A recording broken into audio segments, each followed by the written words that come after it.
Stop negative energy. Remove bad luck.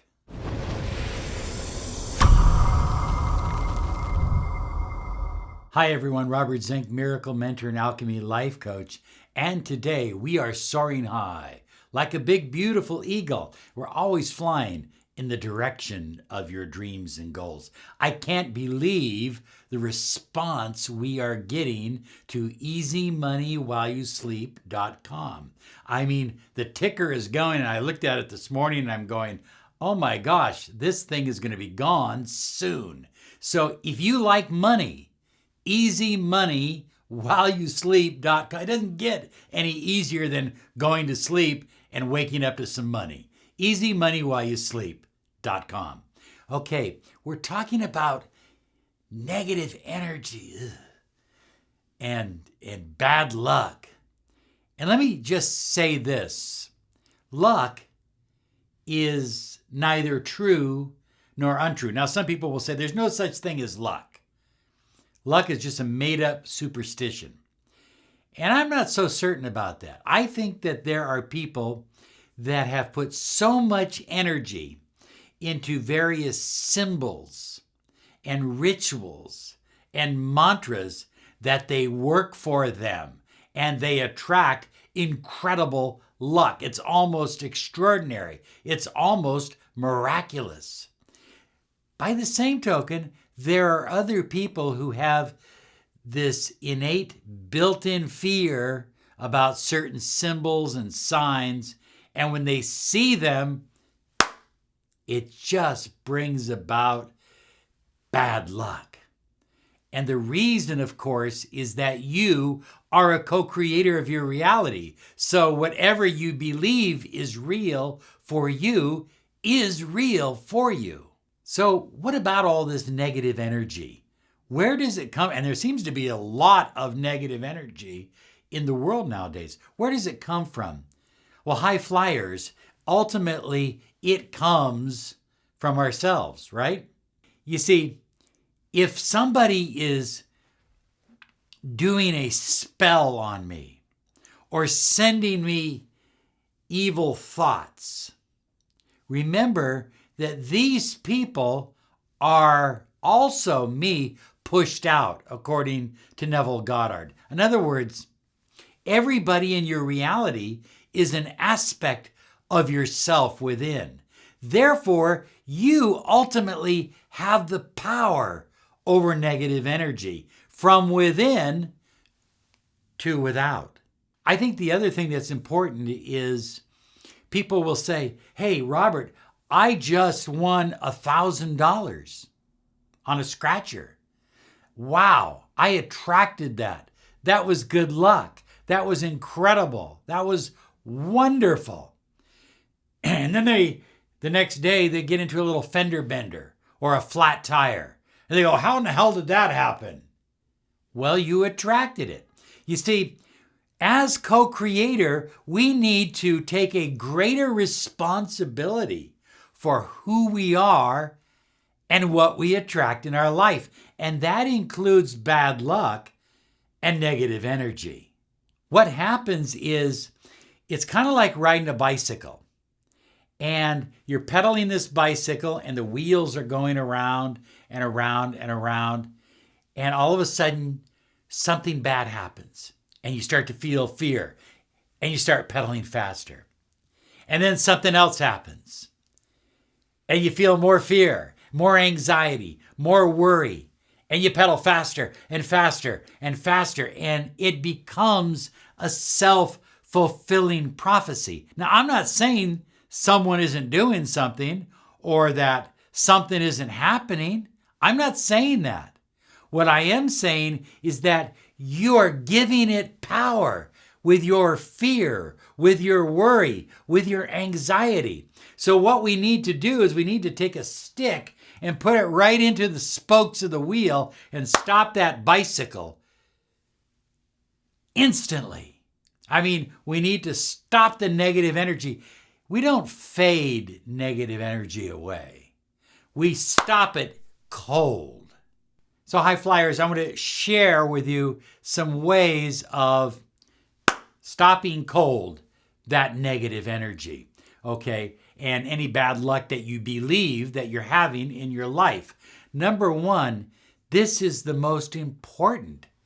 Connect to source energy on a daily basis. Now, don't connect out of fear. Don't connect out of anxiety or doubt or worry. Connect out of universal, unconditional love.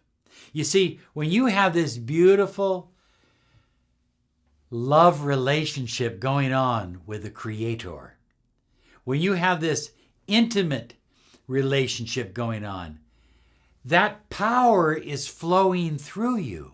That's God force power. That's infinite light. That's the candle in the darkness. And it literally dispels negative energy quickly, effortlessly. Now, the second thing that I like to do is sometimes we have some negative energy and it gets trapped into certain areas of our home. Ultimately, it's trapped within us, but it also has an exterior mirror.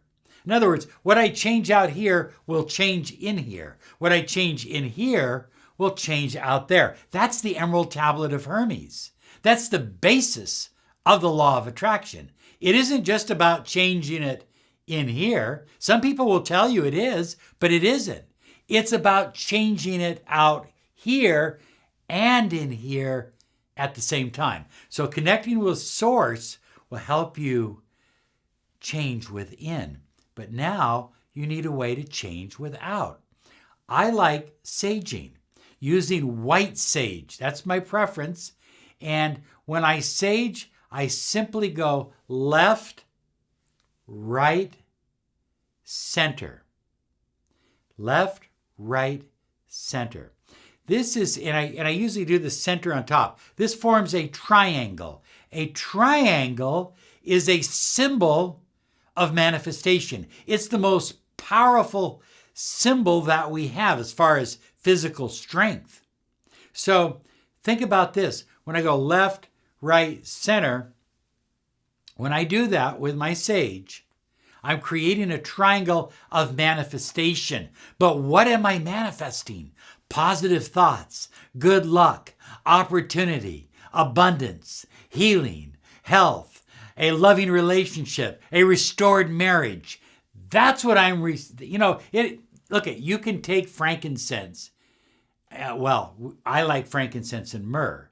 So I was going to get to that next. Some people like white sage. Some people like frankincense and myrrh. I would suggest that you try them both and see which one feels best to you. But when I go left, right, center, and I create that triangle, either with frankincense and myrrh or with white sage, the incense in and of itself has a very high vibration. But when I put my intention to it, so here's the intention. Now watch. I will take a chalice of water, a cup, a glass, a Dixie cup, anything. So when I pour the water, and I usually use pure water, when I pour the water into a cup, I will bless it first. I bless this water with source energy. And I will simply use my fingers, or you can use whatever you want. You can use a little leaf or a branch from a tree. And I take it and I do the same triangle. Okay, so what I will do is I will go left, right, center. Left, right, center. So what I do with the chalice is I sprinkle the water. Left, right, center. I purify my space without and within with water. Water has always been the constant purifier. Then, when I use my white sage or my frankincense, as I was saying earlier, I consecrate. What does consecrate mean? It means I dedicate this space. I'm dedicating it. So I purify with water. I consecrate with fire. Very, very simple. You do this in the four corners of a room and sometimes in front of a window or a door. You can do this anywhere in your house. You can do this to your pets. You can do this to yourself. Purify with water. Consecrate with fire. Use water and fire because water is feminine, fire is masculine. We don't want to imbalance the energy with just using fire. Use water and fire together. Next, gratitude.